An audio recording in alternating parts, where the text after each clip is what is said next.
So hello everyone and a big welcome to today's webinar.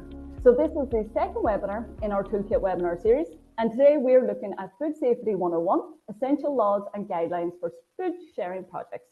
So the first webinar in the series, which was Kickstart and Grow, Essential Steps and Best Practices for Successful Food Project, explored areas like assessing community needs when starting a food project, identifying key stakeholders and building local partnerships, and also we explored the role of good governance and project management in sustainability.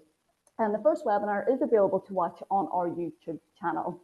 So it's fantastic to have you all here as we come together to explore how we can reduce food waste and ensure good food reaches those who need it most in our communities. So my name is Kerry and I'm the Education Coordinator here at FoodCloud. Those of you who aren't too familiar with FoodCloud and what we do, FoodCloud is a non-profit social enterprise working to tackle the twin issues of food waste and food insecurity. Our mission is to transform surplus food into opportunities to make the world a kinder place. FoodCloud redistributes surplus food from the food industry to a network of charity and community partners. So in Ireland, we redistribute surplus food to over 700 community groups. So this not only prevents good food from going to waste, but also strengthens communities by ensuring that more people have access to nutritious meals, helps community organisations save money on food bills, promotes personal well-being, and ensures that everyone plays their part in tackling climate breakdown. So this webinar series is all about empowering you, whether you're a passionate individual, part of a local group, or simply want to make a difference in your community. So we'll walk you through the FoodCloud Academy Toolkit, which is a step-by-step guide to help you start and run a food sharing project in your area. So what is a community food sharing project? It is any initiative that shares good food that would have gone to waste, offering it for free or at a low cost. So each webinar, we break down the toolkit into easy to follow parts and steps, highlighting the most important things to consider. You'll hear directly from FoodCloud experts and community partners who've already set up successful projects and are here to share their experiences with you. So this webinar series runs every 2 weeks, and each week our 30-minute webinar will be covering different areas. So like I mentioned, the last webinar looked at Kickstart and Grow. This week we're looking at Food Safety 101. The next webinar will look at the power of people, recruiting, managing and motivating your team. Following that, we'll look at bringing your project to life, practical steps for success. Then we will look at making an impact, how to share your project story effectively. And then finally, we will explore funding made simple, securing support with confidence. So today's webinar will be short, practical, and packed with useful insights from both a FoodCloud expert and a community member who has been in your shoes. So what will we look at today? We're going to look at what are the key food safety challenges, avoiding common food handling mistakes, understanding the laws and regulations around food safety, and then proper storage and temperature control. And we'll also look at helpful information to address these challenges. So the FoodCloud expert today is Pravina, FoodCloud's Food Safety Coordinator, and our community partner today is Elaine Boland, Manager of St. Andrew's Resource Centre, and both will be sharing their first-hand experiences. There will be a chance for Q&A after the presentations, so do feel free to drop your questions into the chat and I will put them to the presenters after the presentation. We hope this session leaves you feeling inspired and equipped with the tools you need to take action in your community. So I will dive on ahead and introduce Pravina, who will start us off. Thanks, Kerry, for such a warm introduction. Good afternoon, everyone. Thanks for joining us today. I am very glad to have this opportunity to speak about the role of food safety in our organization and also to represent how the toolkit works. So if you see, I just want to start with the legal requirements. I've mentioned few regulations there, but feel free to have a look at those in the toolkit. You'll have a brief document over it. And just on this, to start with, like food safety, it's such an important part of food redistribution and donation, especially the work that we do as charities. It has a great positive impact over people, but also to keep in mind, most of the people that we serve are very vulnerable and they may be dealing with many hardships, and often we don't even know their struggles, what they're going through. So that is why I feel like we have a big responsibility to make sure that the food we give is safe and clean and handled properly. As you see in the first slide, it's just to explain the legal requirements in general. It highlights a key point about the legal side where by law, any organization that handles, donates, or is looking to redistribute food is considered as a food business, which includes ourselves too. So no matter how big or a small organization that we are, the moment we start working with food, we take on a legal duty ourselves to see that we handle the food safely. To support that, FoodCloud sets a key food safety law and guidelines, um, which I have covered in the next slide. Well, we follow all the legal requirements that we have to comply with the HSE. Whereas in the next slide, you could see I would have mentioned training.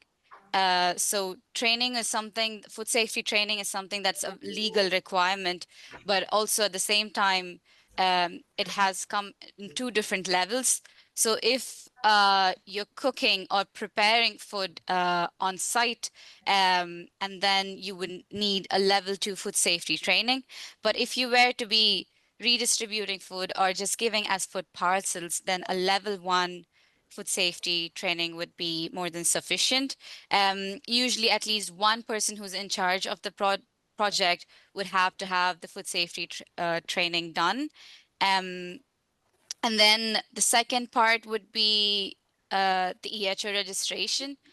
Um, would it be possible to move on to the next slide? Yeah. Okay, thank you.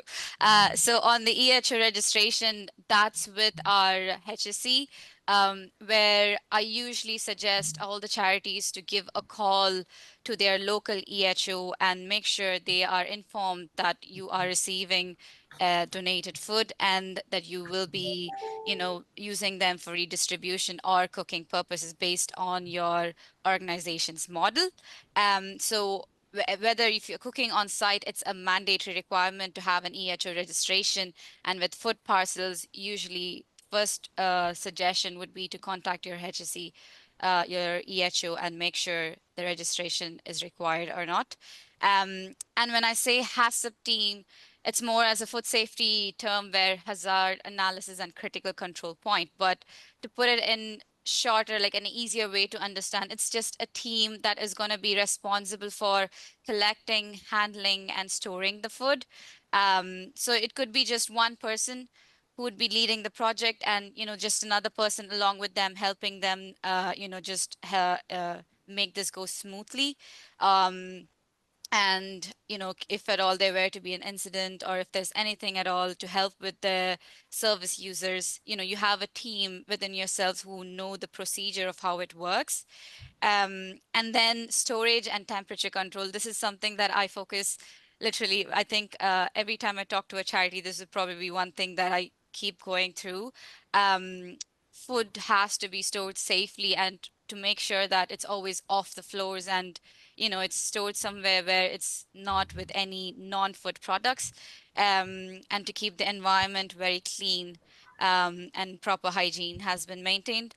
And with temperature control, I would say if you were to handle chill or frozen food, we have to make sure that they are, maintained in a fridge and a freezer at the correct temperatures, and the temperatures are regularly monitored, just to not, miss out on those.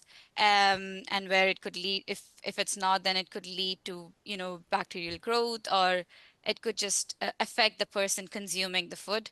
And then we move on from that is the donation process. So the donation process for every charity would be different. Like each charity handles food differently. The way they, get in touch with their service users, or if it's the way they collect or the way they get delivered, everything would be different. So usually I would recommend to have like a written procedure, a stepwise procedure in place, so that the volunteers, whoever volunteer, could also be more aware of your process, and it would make it more easier for everyone, and everyone knows their roles accordingly.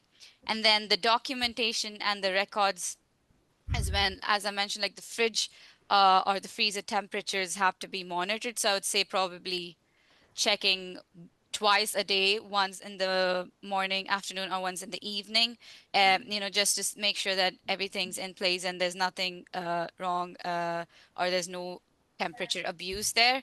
Or like even maintaining a cleaning schedule to have all the hygiene and the food stored safely, having your training certificates in place if at all an EHO were to come and visit, or if there were to be any point where you will have to say that you are trained. So in that case, your certificate is something that they will look up to.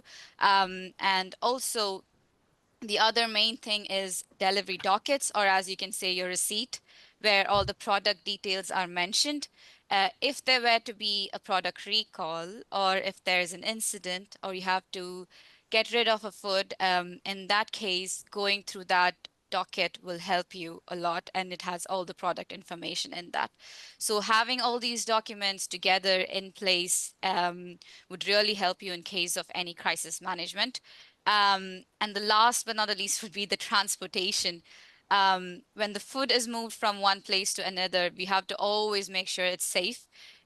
So the vehicle has to be clean, and where temperature monitoring is required, it has to be monitored as well. So these are some things that in FoodCloud that we regularly follow and we make sure we are compliant with, and we would also recommend to charities. And we have explained that a bit more elaborately in the toolkits as well. Um, and then if we think about challenges, I've mentioned it in the next slide, where if you could look, there'll be three challenges, and if you look at them, they're all interlinked. Now it could differ based on the organization again, so each of them would have different challenges that they could maintain. So often it would be due to limited resources, or sometimes it could be lack of training. In that case, FoodCloud does provide training as well, and we would, if at all we're not able to provide in person, we would suggest them or recommend any online trainings as well. But if you look at that, there we have the storage. The storage is one thing that I think a lot of charities struggle with, but most of them have enough space to store the food. But sometimes there are charities which could have limited storage space. In that case, more precautions need to be made to make sure that it's not going to be stored with any, non-food products, or to make sure that it is stored in a safe environment, and it's not going to cause any risk, or it's not going to damage the products in any way.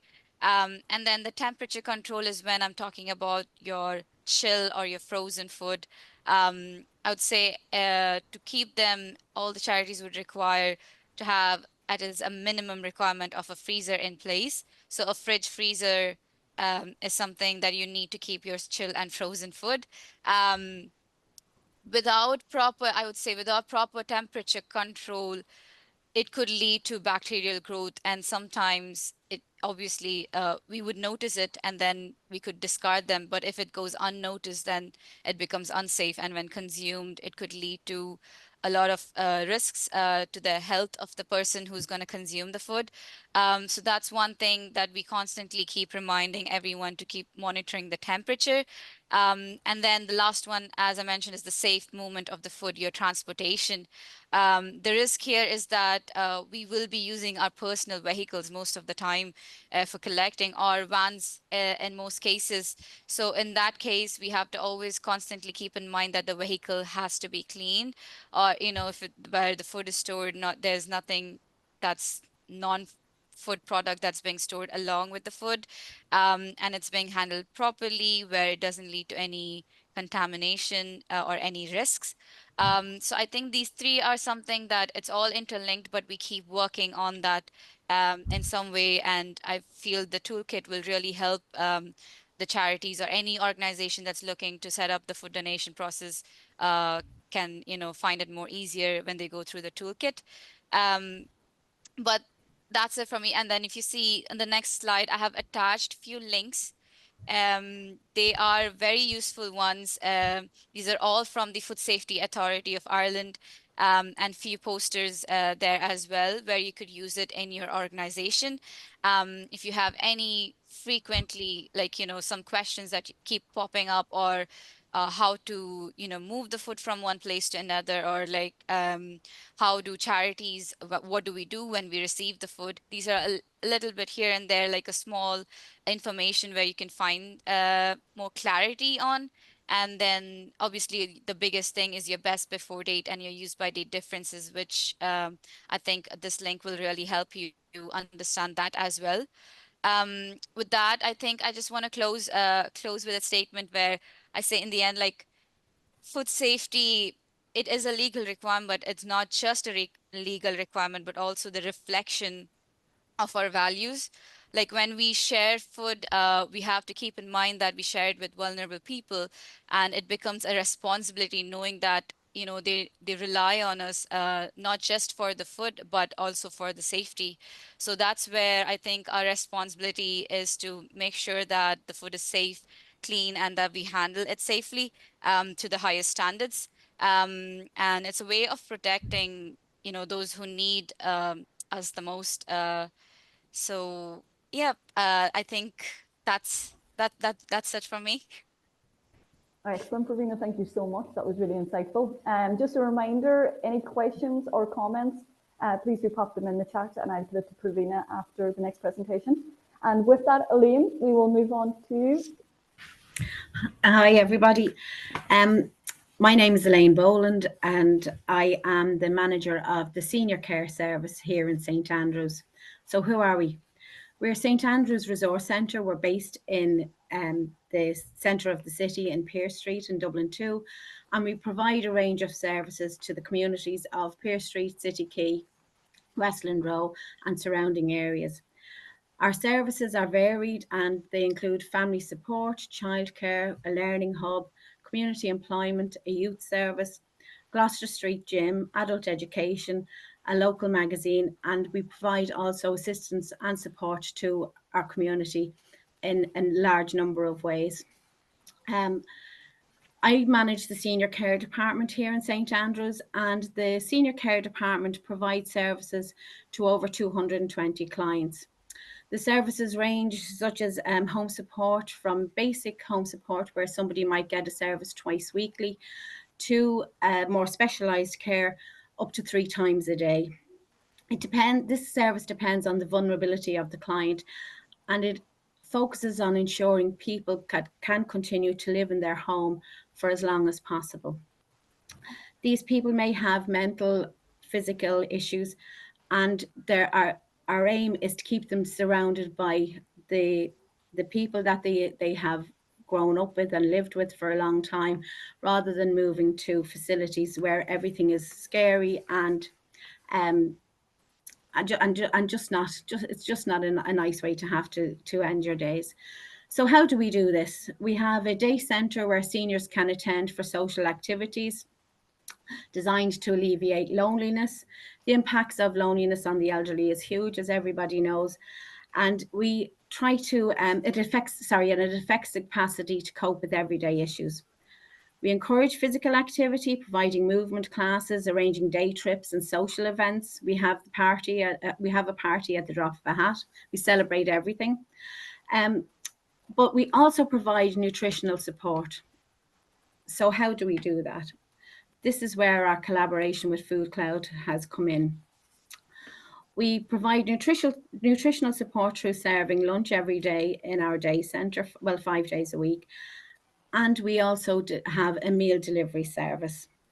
Before our collaboration with FoodCloud, we had other providers which really limited our service, because we have neither the facilities or the staff to cook on site. So we were limited to what our providers could give us. We were very limited with numbers. We had no control over days of closure, and so we couldn't increase or decrease our numbers. Whereas with FoodCloud, the flexibility of that service is actually excellent.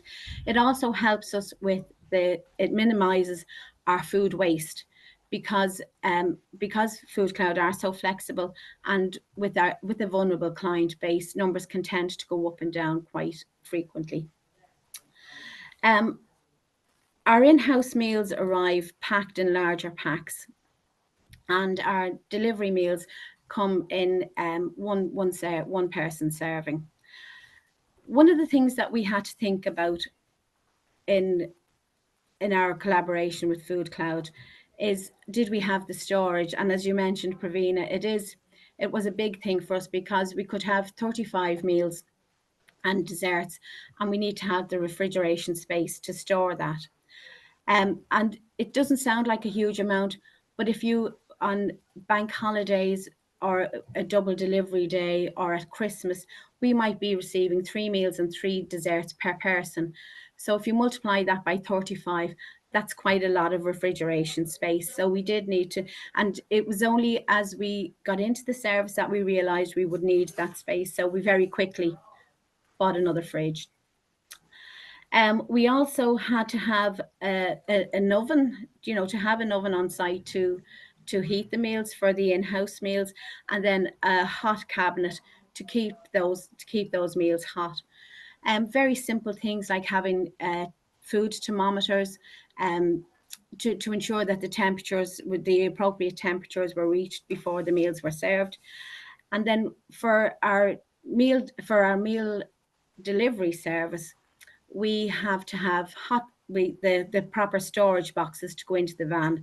We're very lucky that we don't live too far. I think our furthest client would be 12-15 minutes away from the area. So there isn't that. We literally pack them into the boxes and they go straight out for delivery. We don't have food hanging around anywhere. We're very conscious, as Pravina had said, of food safety. And because we don't cook on site, we don't come under a large number of the regulations, but we still have to be registered, and we still have to be registered with the HSE, and we still receive inspection checks every so often. As I said, the equipment, our van, we had to ensure that our van is kept very clean, that it has enough room for the storage boxes to go in, and that our drivers know that they have to be lifted, or that the meal has to be lifted just before delivery, the lid returned. It's very simple stuff, but that the lid is returned quite tightly on the box, and that the next meal is not sitting on the passenger seat ready for delivery, that it just comes straight out of the box. Our in-house staff are HACCP trained. We find that this works better for us, and we, as I said, we are registered with the HSE. The ability for us to deliver a meal to a client and the impact that this has is huge. As I said, we provide care support as well. We would have a large number of clients living in this area with no family close to them. So family could be contacting you from the country or from England, from different areas. And with some people who may be living at home in the early stages of dementia, we would coordinate that the carer is there at the same time to take the meal in, that the carer heats the meal according to the instructions. So this person has the nutritional support that's needed, and that has a huge impact on the person, on their health, and also on the family, where care fatigue with a lot of family members is huge. It just takes one little worry from them. Our partnership with FoodCloud has had, as I said, it has had a huge impact, and it is a genuine success for our service. We hope it continues for a long time, and we are really grateful. And if anybody has any questions, please feel free. I hope I can answer them for you. Elaine, that was fantastic. Thank you so much. Just listening to you, I think it's pretty obvious how how you've implemented food safety policies and processes from throughout your complete operation, which is amazing. Huge well done.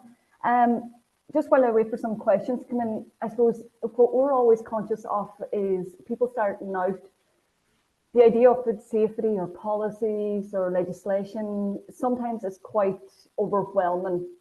Could you just maybe briefly talk about just your experience that would, I suppose, put their mind at ease, or make them a little bit more comfortable about starting out on that journey working with food? Absolutely. As I said, because for us that we're not cooking on site, the regulations aren't as strict for us, but we still do need to be registered. We chose to have our staff HACCP trained, and I would say there are no, working with FoodCloud the way we've worked it, there are no big no big challenges. Everything is simple. It's doable, especially for a community organization like ours, where we don't have a big staff. We would have, and we don't have at the moment, we don't have in our service, we don't have volunteers, but we had to have people working with us on community employment programs. And that's where, and they would have a training budget. So we utilize that training budget to the best of, for the sake of the work that we are doing. But there hasn't been any huge hiccups for us. And when I did hear about FoodCloud and I did get the initial talk on what was going on, I thought that I said there has to be a catch here somewhere. But for us, there wasn't, and there hasn't been. And I hope, if anybody is thinking of providing this service, it really is any little hitches or glitches that we've been able to iron them out with FoodCloud. Ensuring that the labeling is big enough for our clients to read, that it is well labeled, with the use before by date, and then having to explain the use before date to somebody who has lived through food shortages as well can be quite difficult. Telling them you have to use this today or it has to go in the bin. Trying to explain that they're not wasting good food willy-nilly. That type of thing. But we have seen no big organisational challenges in delivering this service. Excellent. And Pravina, I suppose just before we bring the webinar to a close, for anybody considering distributing food or getting into the catering side using surplus food, around food safety, what should they do first? What's the first step? What would you tell them? I'd say the first step is to just have a look and have a clear understanding of their capacity and their manpower, to see if they have enough volunteers or if they have enough storage capacity, or how much or what type of food they can actually take in.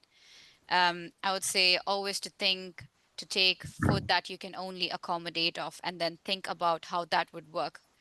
Understand your donation process, understand how your organization functions in terms of the food redistribution or cooking. And once you have a clear understanding, and once you have the steps in mind as to how this process is going to work, then they can always get in touch with us. We can always help them out with that. But then you have to do your food safety training and contact your EHO. So these three would be the first thing they will have to look at. Excellent, fantastic. So I'm going to bring these discussions to a close for today. Our next webinar, themed The Power of People, Recruiting, Managing and Motivating Your Team, is on June 4th at 12:30 to 1 p.m.